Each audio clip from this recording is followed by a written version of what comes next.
Baik, bismillahirrahmanirrahim. Assalamualaikum warahmatullahi wabarakatuh. Jumpa lagi dengan saya di Abil Maiwa Channel. Jadi teman-teman, channel ini merupakan channel pendidikan tempat kita berbagi tentang aplikasi pendidikan, Microsoft Office, serta tips dan triks komputer. Jadi pada video kali ini Bapak Ibu ya, kembali lagi admin akan mencoba mengupdate informasi terbaru seputar P3K Guru di tahun 2023. Yang mana di sini Bapak Ibu ya, ada informasi penting yang teman-teman harus ketahui, bahwasanya ya untuk 1 April 2023 admin baru saja mendapatkan bukti bahwa nasib penempatan untuk P2 P3 itu sementara diperjuangkan oleh FG PPNS. Ada yang tahu apa itu FG PPNS? Lihat gambarnya di sini. Ada Ibu Nunuk di tengah, kemudian 4 ibu guru yang lainnya ini adalah pengurus teras dari FG PPNS, Forum Guru Prioritas Pertama Negeri dan Swasta.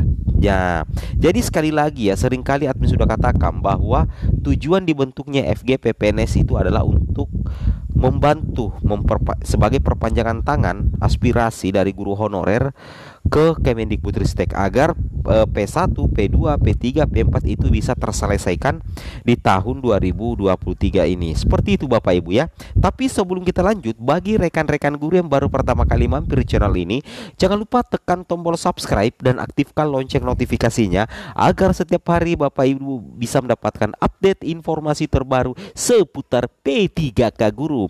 Baik Bapak Ibu, tanpa berlama-lama lagi kita langsung saja to the point ke informasinya. Jadi di sini Bapak Ibu perlu ketahui bahwa informasi dari Prof Nunuk Suryani ya, bahwa beberapa bulan yang lalu, itu tepatnya di bulan Januari, tanggal 26 Januari 2022, beliau mengikuti rapat Panselnas di kantor Kemenpan RB membahas seleksi ASN P3K. Jadi di sini beliau sempat mengatakan bahwa guru dan nakes itu masih menjadi prioritas. Guru dan nakes itu masih menjadi prioritas. Tahun 2023 itu adalah batas akhir penempatan melalui seleksi P3K. Artinya apa Bapak Ibu ya? Artinya semoga semua lancar dan para guru honorer mendapatkan penempatan. Jadi Bapak Ibu perlu ketahui bahwasanya di tahun 2023 itu adalah merupakan batas akhir ya, penempatan melalui seleksi P3K Guru di tahun 2023. Artinya kalau misalkan guru honorer nanti tuntas, P1, P2, P3, P4 itu tuntas nantinya di tahun 2023, maka di tahun 2024 nantinya perekrutan P3K Guru itu akan lebih memprioritaskan yang lulusan PPG Prajabatan. Dan itu sudah pernah dibahas juga oleh Kemendikbudristek ya, melalui webinar Bapak Ibu ya. Makanya Ibu Nunuk mengatakan di sini bahwa tahun 2023 adalah batas akhir penempatan melalui seleksi P3K. Semoga semua lancar dan para guru honorer itu mendapatkan penempatan. Amin amin amin ya rabbal alamin ya. Oke, semoga saja seperti itu Bapak Ibu ya. Nah, sekarang kita langsung lanjut lagi Bapak Ibu guru yang terhormat. Nah, di sini Bapak Ibu tentunya kita masih ingat bahwa ada 3 paket kebijakan pemenuhan guru P3K. Sekarang kita menyongsong P3K 2023 Bapak Ibu. Nah, sekarang kita kawal 3 paket kebijakan pemenuhan guru P3K.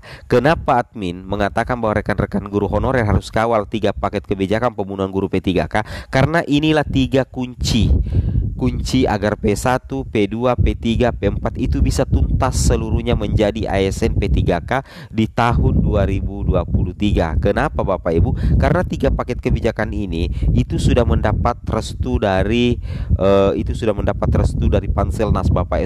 Bukan Panselnas, bahkan Presiden ya. Itu sudah mendapat restu dari Presiden Joko Widodo Bapak Ibu ya. Jadi itu yang harus Bapak Ibu pahami dan Bapak Ibu cermati.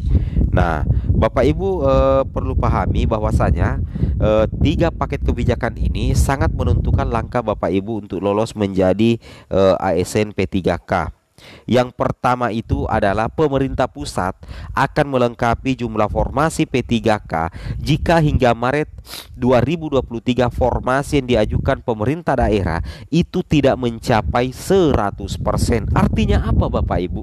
Artinya adalah kalau misalkan nanti pada saat ini kan sudah pengusulan formasi ya, terakhir April. Maksudnya begini, terakhir April ternyata masih banyak pemerintah daerah yang tidak mengajukan formasi tidak sesuai dengan kebutuhan, atau mengajukan formasi tapi tidak terlalu banyak, tidak sesuai dengan kebutuhan yang ada di instansinya. Nantinya pemerintah pusat akan melengkapi jumlah formasi P3K jika hingga Maret 2023 formasi yang diajukan pemerintah daerah tidak mencapai 100%. Nah, ini tentunya menjadi kabar baik Bapak Ibu ya.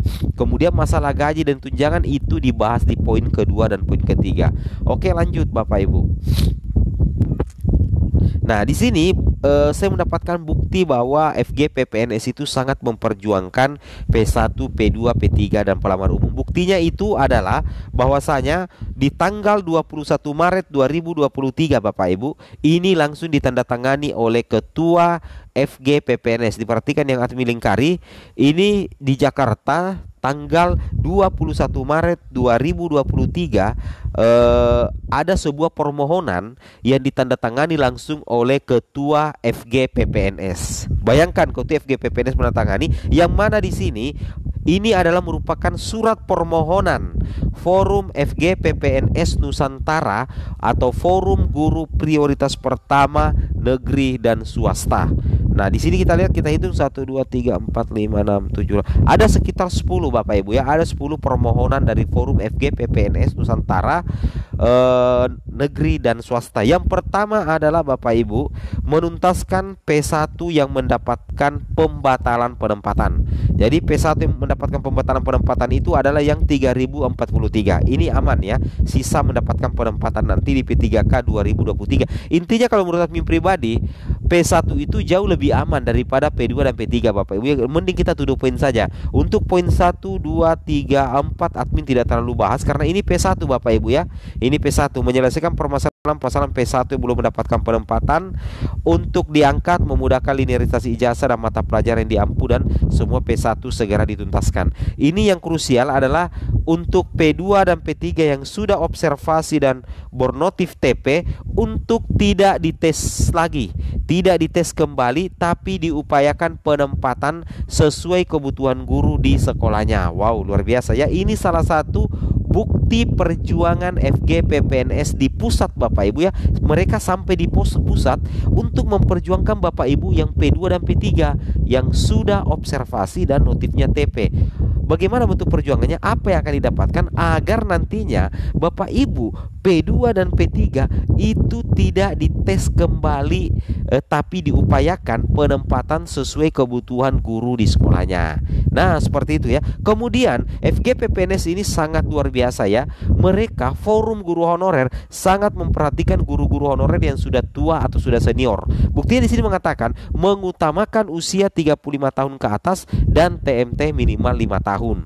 Nah, jadi ini salah satu permohonan ya ke Kemendikbud. Mudah-mudahan dikabulkan ya Kemendikbudristek, karena saya lihat ke 10 poin permohonan ini sangat luar biasa Bapak Ibu ya.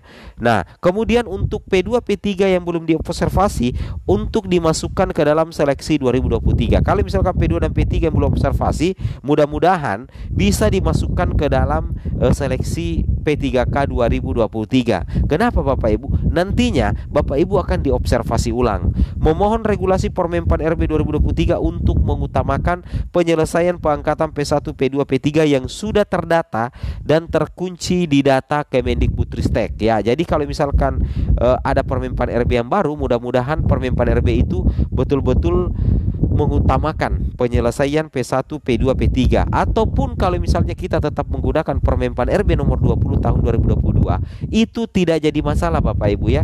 Itu tidak jadi masalah karena tetap saya perhatikan Permenpan RB nomor 22 tahun 2022 itu tetap memprioritaskan P1, P2, P3 dan bahkan untuk pelamar umum juga Bapak Ibu ya. Nah, seperti itu ya kira-kira informasinya Bapak Ibu untuk rekan-rekan sekalian. Kemudian bukti bukti lain bahwa FGP PNS memperjuangkan P2 dan P3 di sini, dari Forum Guru Prioritas Pertama Negeri dan Swasta itu juga memohon kepada Komisi 10. Selain memohon kepada Kemendikbud, juga memohon kepada Komisi 10 DPR RI. Ada 5 poin Bapak Ibu ya, silakan Bapak Ibu baca. Yang pertama, memprioritaskan P1 yang belum mendapatkan penempatan atau yang dibatalkan penempatan untuk diangkat atau dituntaskan pada seleksi formasi 2023. Kemudian kedua, Pemda mengajukan kuota atau formasi di aplikasi e-formasi yang dibuka pada tanggal 20 Maret sampai 30 April 2023. Yang ketiga, Pemda mengajukan kuota atau formasi sesuai dengan kebutuhan guru yang ada pada sekolah induk. Yang keempat, regulasi Permenpan RB nomor 23 mengutamakan guru-guru yang sudah berusia di atas 40 tahun dan TMT 5 tahun berturut-turut pada Dapodik. Menuntaskan P1 setelah P2 lalu P3 jika masih ada kuota tersisa. Jadi ketika FGP PNS berangkat ke Jakarta Bapak Ibu, mereka ini menemui pihak-pihak terkait ya. Bukan cuma bacot doang, bukan cuma ngomong doang, tapi FGP PNS betul-betul memperjuangkan nasib Bapak Ibu sekalian. Ya, semoga video bermanfaat. Assalamualaikum warahmatullahi wabarakatuh.